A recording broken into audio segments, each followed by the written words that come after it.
নবী করিম সাল্লাল্লাহু আলাইহি ওয়াসাল্লাম যখন মৃত্যু শয্যায়,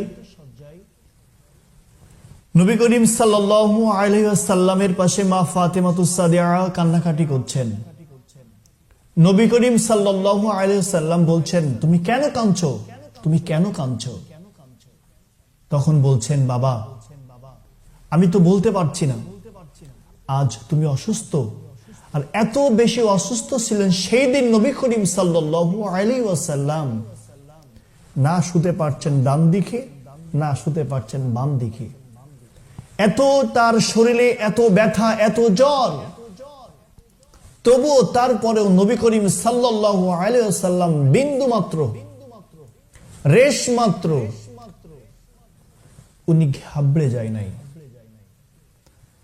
মালাকুল মউত যখন নবী করিম সাল্লাল্লাহু আলাইহি ওয়াসাল্লামের সামনে নবী করিম সাল্লাল্লাহু আলাইহি ওয়াসাল্লামকে সালাম পেশ করলেন, ইয়া রাসূলুল্লাহ আসসালামু আলাইকুম ওয়া রাহমাতুল্লাহ, মহা মহিম আল্লাহ তাআলা আপনাকে সালাম দিয়েছেন এবং আমাকে বলেছেন, আজকে তুমি যাকে জান নিতে যাচ্ছ, যার রূহটা নিতে যাচ্ছ, সে কিন্তু আমার বন্ধু, সে আমার পেয়ারা নবী, আমার দোস্ত।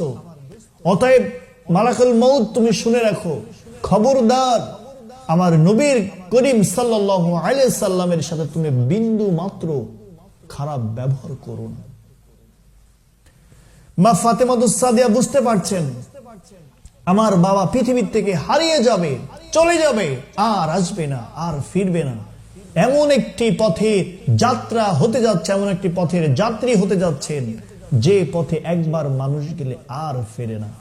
প্রিয় বন্ধুরা, এত বেশি ফাতেমাতুস সাদিয়া কান্নাকাটি করছেন, রাসূল করিম সাল্লাল্লাহু আলাইহি ওয়াসাল্লাম তার মেয়ের কানটাকে তার মুখ মুবারকে নিলেন। মুখ মুবারকে নিয়ে কি বললেন? নবী করিম সাল্লাল্লাহু আলাইহি ওয়াসাল্লাম বললেন, তুমি কান্নাকাটি করো না, তুমি ভেঙে পড়ো না, তুমি টেনশন করো না, চিন্তিত হও না। আমি আজকে চলে যাচ্ছি, ঠিক আছে, কিন্তু তুমিও শুনে রাখো, এই কবর জগতে সর্বপ্রথম সর্বোপরি মা ফাতেমাতুস সাদিয়া, তুমি শুনে রাখো, তোমার সাথে আমার সাক্ষাৎ হয়ে যাবে। আল্লাহু আকবার। এই কথা শুনিবা মাত্রই সাথে সাথে মা ফাতেমাতুস সাদিয়া চুপ হয়ে গেলেন, আর কান্নাকাটি করছেন না। তখন পাশের থেকে সবাই হতভম্ব হয়ে গেলেন, কেন কাঁদছেন না? যখন কান্নাকাটি করছিল এত বেশি, যার চোখের অশ্রু এত বেশি পরিমাণ পড়ছিল, ঝরছিল, এখন আর কেন চোখের জল নাই, পানি নাই? তখন নবী করিম সাল্লাল্লাহু আলাইহি সাল্লামের এই কথা তখন মা ফাতেমাতুস সাদিয়া তাদেরকে জানান দিলেন। আল্লাহু আকবার। তারপরেও নবী করিম সাল্লাল্লাহু আলাইহি সাল্লাম মৃত্যুর শয্যায় সজ্জিত হয়েও মসজিদের নববীর দিকে চেয়ে আছে। ও আমার উম্মত, তোমরা নামাজ ছেড়ে দিও না, তোমরা নামাজ ছেড়ে দিও না, নামাজ ছেড়ে দিও না আমার উম্মতেরা।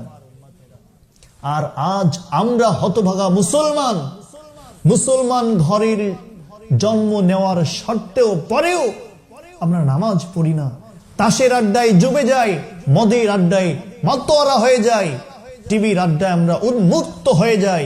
কিন্তু আমরা মসজিদের মিম্বার থেকে যখন মুয়াজ্জিন সাহেব যখন আল্লাহর দেওয়া বাণী নবী করিম সাল্লাল্লাহু আলাইহি ওয়াসাল্লামের নামাজের আহ্বান যেমন ভাবে শুরু করেছিলেন, আজ আমাদের যুবকেরা এই নামাজ থেকে অনেক দূরে, অনেক দূরে, অনেক দূরে চলে গেছে।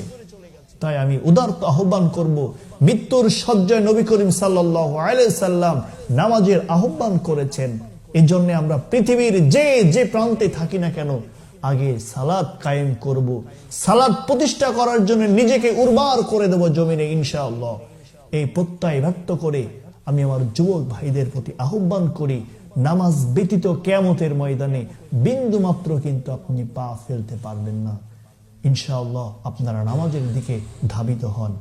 মহা মহিম আল্লাহ সুবহানাহু ওয়া তাআলা আমাদের সকলের প্রতি তার রহমের চাদর দিয়ে আচ্ছাদিত করে রাখুন এবং নামাজের প্রতি আমাদেরকে সকলকে আমিত্ব কবুল ও মঞ্জুর করে নিন।